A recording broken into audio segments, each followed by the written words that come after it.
उन्वान खामोश हौसला। रात का वक्त था। कराची के एक पुराने मगर पुरसकून इलाके में हल्की हवा चल रही थी। गलियों में खामोशी थी, बस कहीं कहीं कुत्तों के भौंकने या दूर से गुजरती गाड़ियों की आवाज सुनाई दे रही थी। आयशा अपने कमरे की खिड़की के पास बैठी आसमान को देख रही थी। सितारे कम थे, मगर इसकी आंखों में सवाल बहुत ज्यादा थे। आयशा की उम्र 35 साल के करीब थी। चेहरे पर थकन साफ नजर आती थी, मगर आंखों में जिंदगी की चमक बाकी थी। वो एक स्कूल में उर्दू पढ़ाती थी। तनख्वाह ज्यादा नहीं थी, मगर दिल मुतमईन रहता था। इस रात वो खास तौर पर परेशान थी। स्कूल की फीस, घर का किराया, अम्मी की दवाइयाँ और भाई की बेरोजगारी, सब कुछ एक साथ इसके जहन में घूम रहा था। वो जानती थी कि वो अकेली नहीं है, हजारों लोग ऐसे हालात से गुजरते हैं, मगर जब मसला अपने घर का हो तो बात मुख्तलिफ हो जाती है।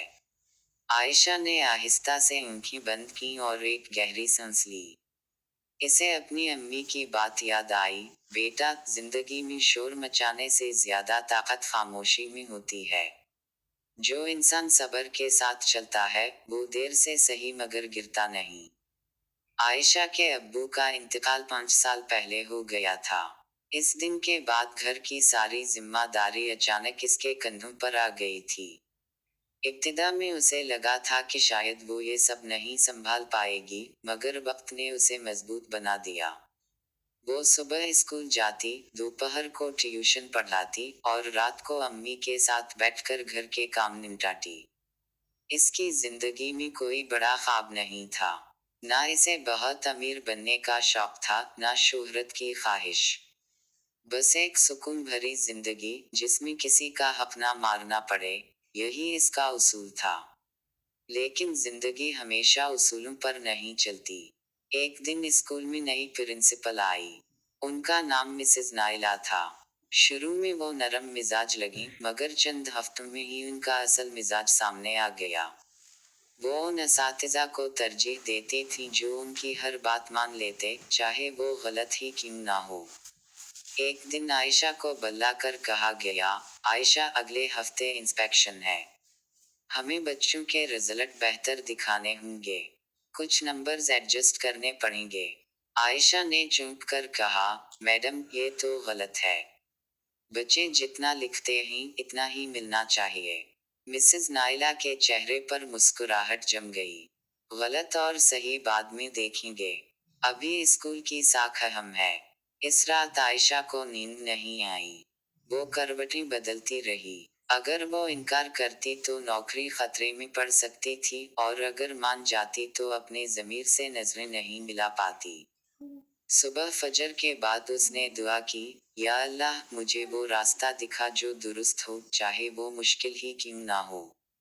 अगले दिन जब मिसेज नाइला ने दोबारा बात छेड़ी तो आयशा ने नरमी मगर मजबूती से कहा, मैडम, मैं इस काम का हिस्सा नहीं बन सकती। अगर आपको लगता है कि इस वजह से मेरी नौकरी मुतासिर होगी तो मुझे कबूल है। चंद दिन बाद आयशा को नोटिस मिल गया। इसकी कंट्रैक्टर रिन्यू नहीं की जा रही थी। वो खामोशी से स्कूल से वापस आई। अम्मी ने इसके चेहरे से सब कुछ समझ लिया। बेटा, घबराओ नहीं। रिस्क देने वाला अल्लाह है। आयशा की आंखों में आंसू आ गए, मगर उसने सब्र किया। कुछ दिन मुश्किल में गुजरे, मगर उसने हिम्मत नहीं हारी। इस दौरान उसने सीखा कि सब्र और ईमान के बगैर कोई भी मुश्किल हल नहीं होती। स्कूल में इंस्पेक्शन हुई और मामला पकड़ा गया। मिसेज नाइला के खिलाफ तहकीकात शुरू हो गईं। फिर फोन आया, अस्सलामु अलैकुम, किया मैं आयशा साहिबा से बात कर रहा हूँ। आयशा ने कहा, जी, मैं ही हूँ। फोन की दूसरी तरफ कहा गया, हम डिस्ट्रिक्ट एजुकेशन ऑफिस से बात कर रहे हैं। हमें आपके बारे में अच्छी रिपोर्ट मिली है। क्या आप एक नए प्रोजेक्ट पर काम करने में दिलचस्पी रखती हैं? आयशा की आंखों में आंसू आ गए। वो जान गई कि अल्लाह ने सब्र करने वालों के हक में फैसला किया है। नया काम आसान नहीं था, मगर बाइज्जत था। वो असातिज़ा की ट्रेनिंग पर काम करने लगी। तनख्वाह बेहतर थी और दिल मुतमईन था। कुछ महीनों बाद वही स्कूल दोबारा राब्ता कर रहा था। प्रिंसिपल बदल चुकी थी। आयशा ने शक्र अदा किया और नरमी से इनकार कर दिया। इस रात वो दोबारा खिड़की के पास बैठी थी। आसमान पर चांद साफ नजर आ रहा था। हवा में थोड़ी ठंडक थी और दिल में सुकून। इसने आहिस्ता कहा, अम्मी ठीक कहती थीं, खामोश हौसला कभी जाया नहीं जाता।